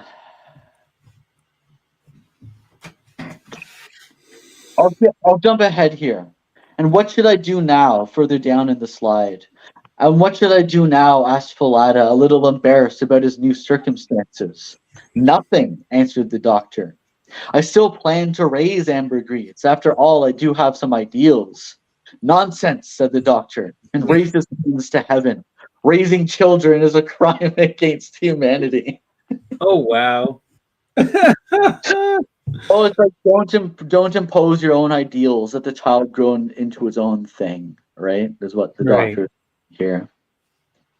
The father made a stubborn face. Then there was a knocking at his heart, and he took ambergris out of his breast pocket to see what she desired. She leapt out of his hand, grew up, and vanished. And all that in a fast and breathtaking instant. Tiny diaper hung from ambergris' round pink bevel like the eggshell on a chick. Grew up before he could even understand or even take notice. Right? Let's jump Right. ahead one more slide. Okay. Just for the sake of not droning on and on with the story. She came back as a 17-year-old and pushed a black and white striped little boy in front of her in a stroller. This is Omohona Omonene, she said, introducing grandfather Falada to his grandchild. Wow. The baby will be drowned, gnashed Falada. But the doctor protectively laid his hand on the black, woolly little head, and from old habit reached for his hearing and seeing devices. It disdains to breathe, to see, to hear, and to smell, he said. Its soul is a little brass ball that slowly moves toward the dawning sun, and an aureole of noble chieftain seeds like Saturn in its rings. This boy belongs to the genus of funster children, for he was born from fun, and one day he will become fun again, if that hour ever strikes him. I don't understand a word of your doctorly ecstasy, said Falada, while ambergris gave the stroller a kick in one of those unexpected girlish moods. The little body began to roll and disappear. Oh wow. Let's She just abandoned her kid, gave him a kick, and he went rolling down the road. Disappeared. Let's go ahead one more slide.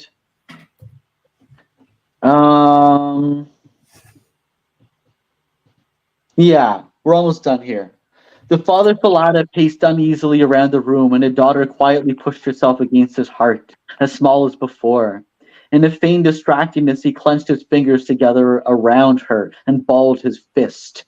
And from the lower rooms upward, mischief was made, and there was laughter at work. The doctor came in and looked over the Valyrian brood with a quick glance. Oh, right. So here he tries to strangle his daughter, and she gives birth to more versions of herself through her orifices. That's what we skipped.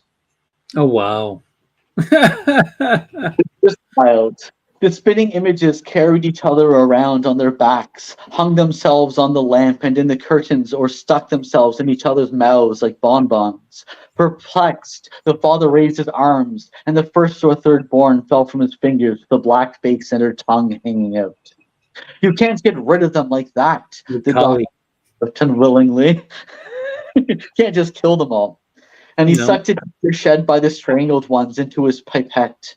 The father, however, laid ambergris in his postcard album as a souvenir and laid it down with thick books because he wanted to press her so that he could glue her into his stamp album later. So once again, Put her in an album on display, right? This is my daughter. This isn't a person in their own right. It's all about the connection to him. Yep. So The poor police were brought in, and a total of 666 Valyrian aides were put in jail for breach of domestic peace. And from there, the very next day, 666-fold cases of death straight into the crematorium.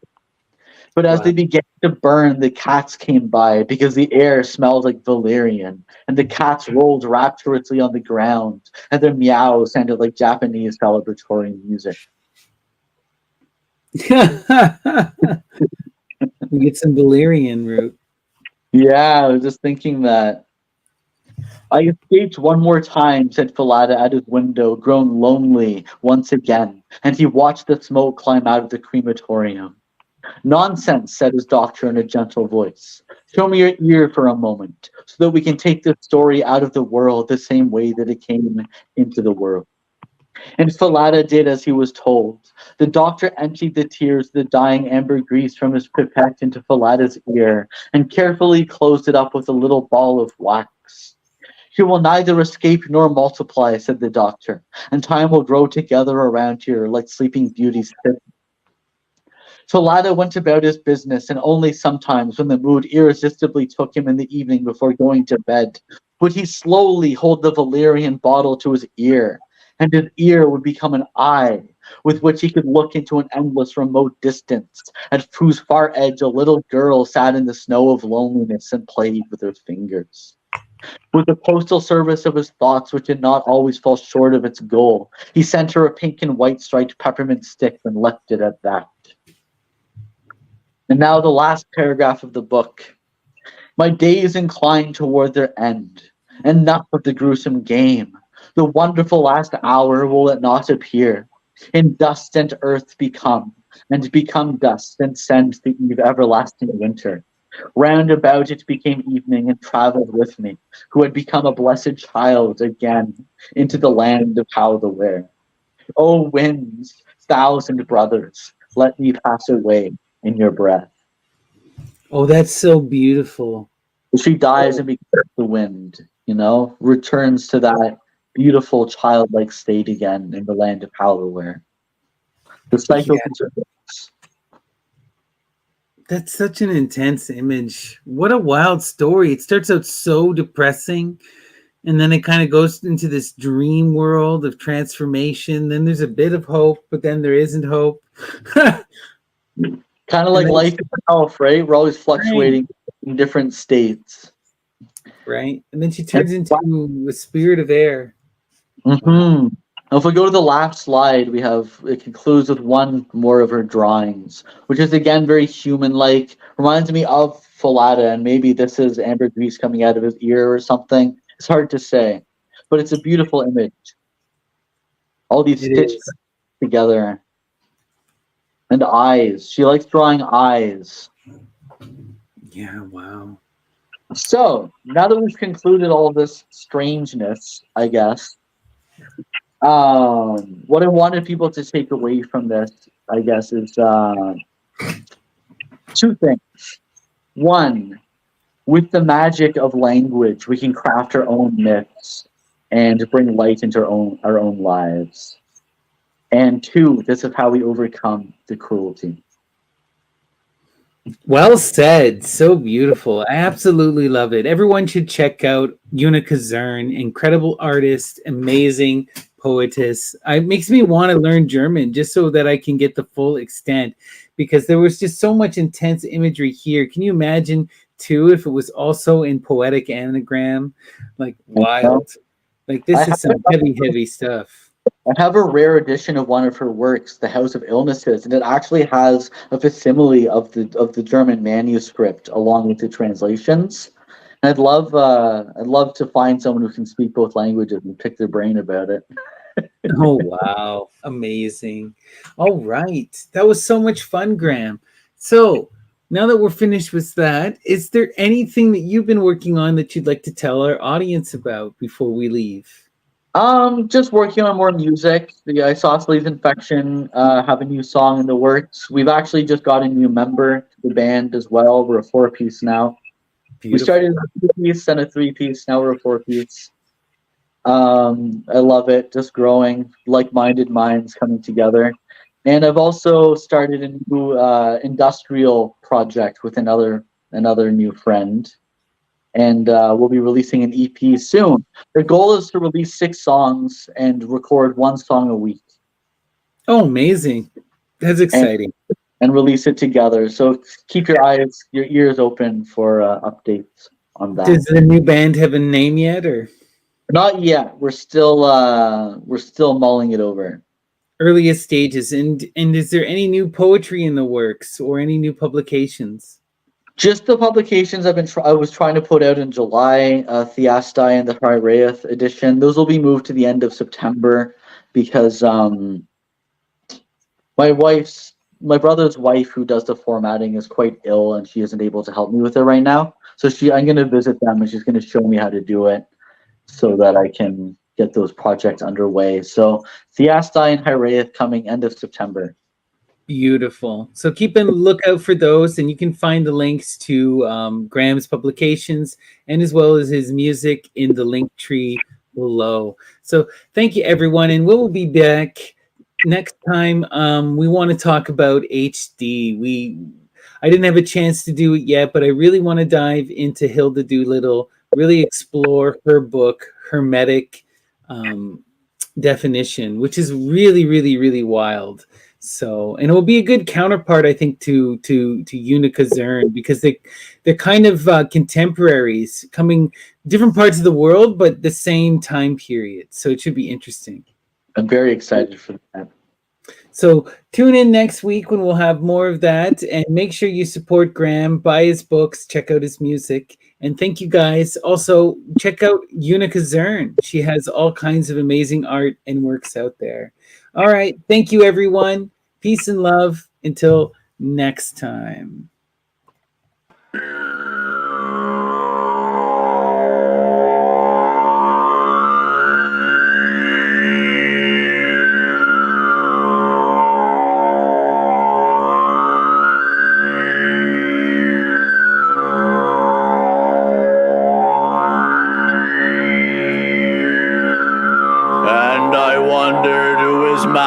Could be, and I pressed my eye eagerly to the grave, and I wondered who his master could be, and I pressed my eye eagerly to the grave,